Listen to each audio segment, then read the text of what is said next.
Igsoon, ako lang i-share ninyo ni nga kung unsa yun kada kong tabang kining pag-ampua nga gigamit yun nako ni siya mahigit 23 akong edad, siguro mga 14 years na nga grabe no, giampo na ko ni siya sa dili pa ko matulog og pagmata sa kabuntagon, every time nga mosimba ko, every time nga mag-church visit ko, kanira kong gipray.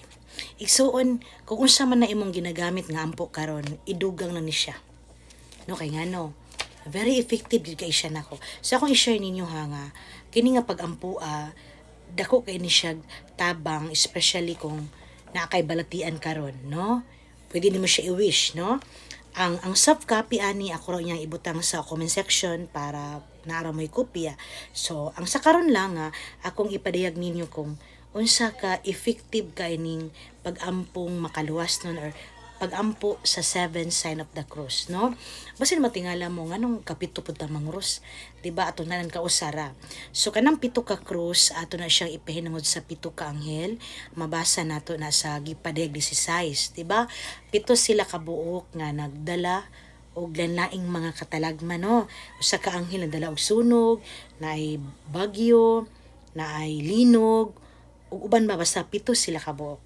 So kay pito man sila ka buok, tagsaan nato sila cross, pahinungdan nato sila kay sa atong pagtuo ang cross kaluwasan man, apan sa walay pagtuo ang cross bugal-bugal lamang nila.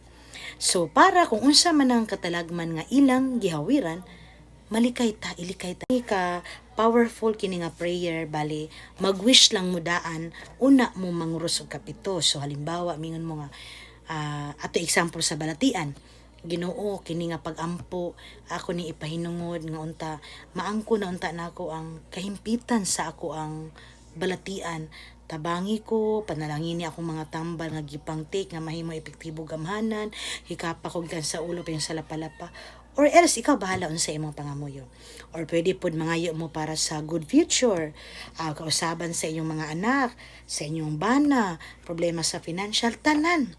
Basta mag-wish lang mo daan, ay ha ninyo mangros mo kapito den basahon day ninyo. Nay words diri nga min mog langit ng amahan, Ginoong Jesus, Mama Maria, maing buntag kung buntag, maing hapon kung hapon ug maing gabi kung gabi. Kabalo mo nga grabe ni siya ka powerful. Katong time nga disgrasya akong igagaw, milagro, wala milaing pag-ampo nga ginagamit. Halos oras-oras ginagamit siya namo ni ampo kanila. Pero niabot gid ang milagro kaniya nga instead operahan siya, natunaw ra sa tambal. And ang pag-ampo gamhanan jud. Anang pag-ampo naras pagtuo gid nato.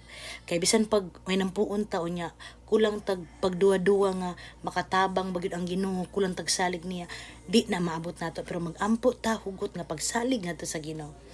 Walay dili ihatag sa Ginoo basta makaayo nato igsoon. Unless lang kung atong gipangamuyo makadaot sa atong kinabuhi. So kanilang siya, no? Inani siya kanindot nga pag-ampo. So wala ko ningon ha nga kanira jud siya effective, no? Kanira pod siya yun nga epektibo jud kaayo. Pero gi-share lang yun nako unsa siya ka epektibo sa akong kinabuhi nga ako siyang gigamit. Nga nakoy hugot nga pagtuo din giampo nako sa kinasing-kasing. Kay karong panahon na dili jud sukaranan nga taas ug mubo paminahon ta. Kay ang gitan-aw sa Ginoo ang gikan jud sa atong kasing-kasing.